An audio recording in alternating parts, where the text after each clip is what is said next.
After we did the prototype testing, we revisited the focus areas and created some design principles.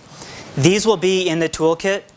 We think that these are universal and should be applied to any mobile money app or any DFS app. And we hope that our design embodies these principles.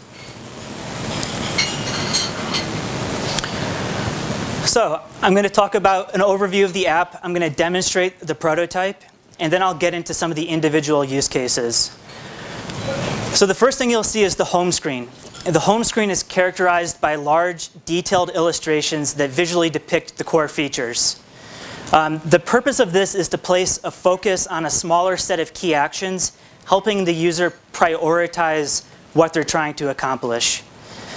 The second thing about this is that we're keeping it static so that it's easy for users to memorize the layout of the screen and to make it more predictable every time we use this. That's not to say we don't have some dynamic features in here, and I'll get to that a bit later. But the other concept that we tested in the field with users was a lot more dynamic. It showed things like transaction history. And the preference for the users that we tested with was to keep it simple and to keep it consistent. They want to see the same thing each time they launch the app. So here's an example of one of the icons that we're using, and I'll get into this in more detail. But having detailed illustrations that represent the function. So for send money, it's two hands exchanging cash.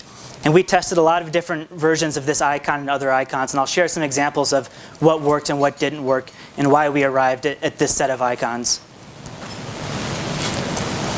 The second key feature, and probably the signature feature of this concept, is what we're calling the Smart Assistant. And this is a way to provide contextual and personalized suggestions throughout the app experience. So we want to create personalized suggestions to help the user discover new features. So remember, one of the focus areas was how do we make the other features more salient? How do we help users understand what else the app or what else the service offers beyond just sending money? And then we also use the assistant to offer quick access to transactions that we know the user is likely to make again. So in this example, on the home screen, the assistant is saying, "Good morning, Faiza." And Faiza is the name of our user in this example. Here are some suggestions based on your recent activity. And then it's listing the people that Faiza has either transacted with most recently or transacted with most frequently. The Smart Assistant is also used to provide contextual support throughout the experience. So as they go through a flow, as they go through a transaction, how can we guide them through that? And how can we give them confidence that they're making the right decisions, that they're doing things appropriately, and a place to go to get explanations when they need it? So the assistant will give explanations. So in this example, the user is in the send money flow, and they're being prompted to put in the recipient's CNIC number. They can open the assistant. The assistant's going to explain what the CNIC number is. This speaker icon below the assistant is a button that the user can press to have that text read out loud. And then also visual cues to help them really understand what is happening at this stage in the process. So in this example, there's an illustration of a national ID card pointing to what the CNIC number is to help a user really identify what needs to be entered at this stage in the process.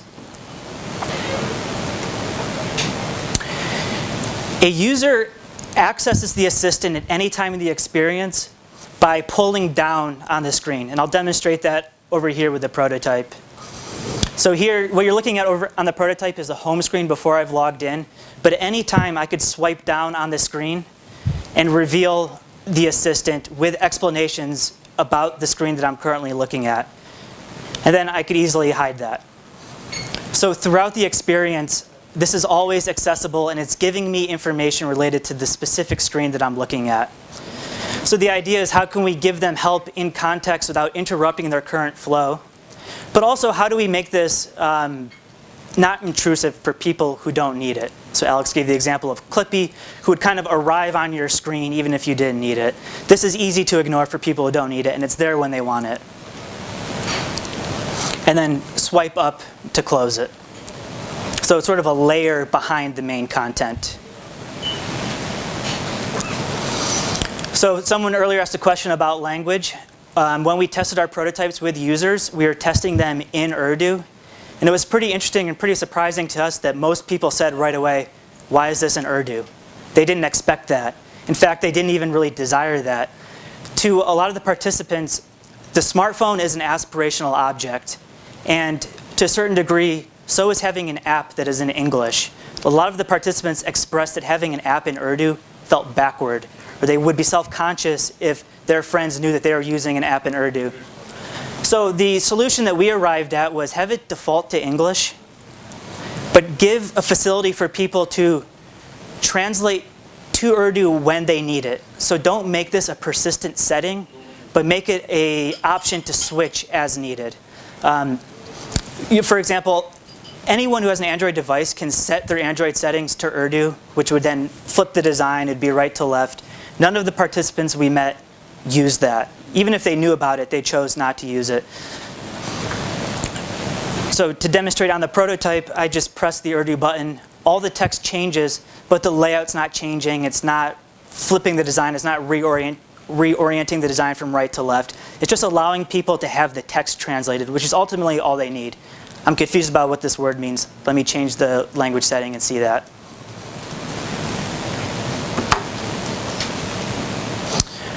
Okay, so we have 4 use cases that I'll walk you through today. There's some more in the toolkit, which you'll get in the coming weeks. So onboarding and first-time use, I'll show a few key elements from that. Sending and receiving, help and support, and then marketing. During our stakeholder interviews, another thing that came up from most of the providers that we met with was, how do we use a smartphone app as a channel to promote new services? So we have some ideas about that.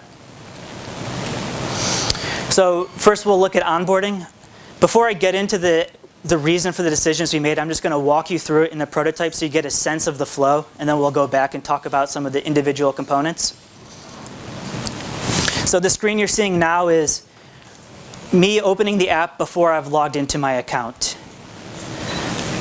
I open the assistant, or potentially the assistant actually opens by default to make it more easily to discover. And now I get a series of steps that educate me about the app, but also about the service.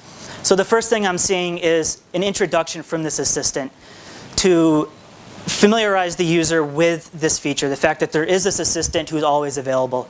And in the description, they're prompting me to press the next button. So I'm seeing what I need to do next. As I go through this, I get a series of steps about education for the service. So in this example, the assistant's saying, Noor uses mobile money to send and receive money without leaving her home. I have an illustration of that. I press next. Noor uses mobile money to be safe because she does not have to carry cash at the market, and is showing her making a purchase with a shopkeeper using her phone. Paying bills and loading credit. So these were 4 of the use cases that our participants valued most, and we've wanted to make sure that they fully understood these before they started using the experience. And we told it as a story to help them envision using it in their daily life. And when we switch back to this presentation, I'll talk a bit more about those decisions. And then the last step is to encourage someone to create a free account, or if they're already registered, to sign in. So as I said, we decided to tell a story. We found that telling a story was the most effective way to help people envision how they can engage with the service and become aware of the features that they might not already know about. So in this example, Noor uses mobile money to send and receive money without leaving her home. So we're telling a story about this character that our participants were able to relate to. We're showing someone doing it in their home. They're able to identify with that value. Pretty much all the women we met right away said, the best thing about this service is that I don't have to leave my house. I can do it without leaving my house. And in fact, the first design we had showed Noor outside. And as we were testing this with users, we were iterating on the fly, and we did a sketch of Noor in her house, and people were telling us, yes, that makes more sense. This makes me want to use it, because now it's really clear to me that I could do it without leaving the house.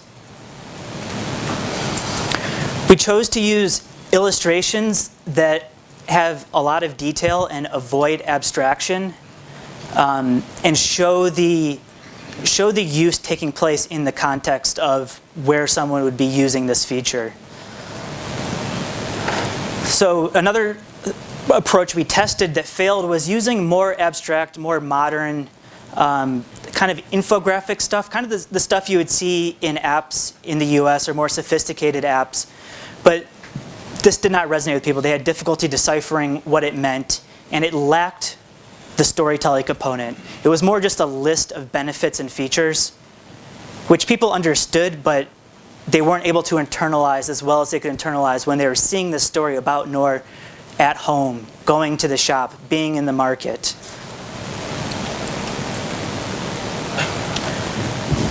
When someone logs into the account for the first time, they have a personalized greeting. This is another element of this concept that resonated really strongly with our users. So the assistant is saying, "Good morning, Faiza. Before you send money, you need to add balance to your wallet by visiting a shop." So a few things are happening right here. First is that they're logging into their account and they're being greeted by this assistant in a warm greeting. So they're understanding the role of this assistant feature.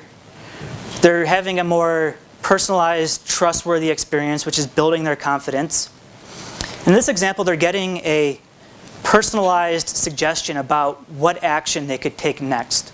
So because maybe they haven't added balance to their account yet, the assistant is recommending, "Hey, why don't I help you find the nearest shop where you can go add balance to your account?"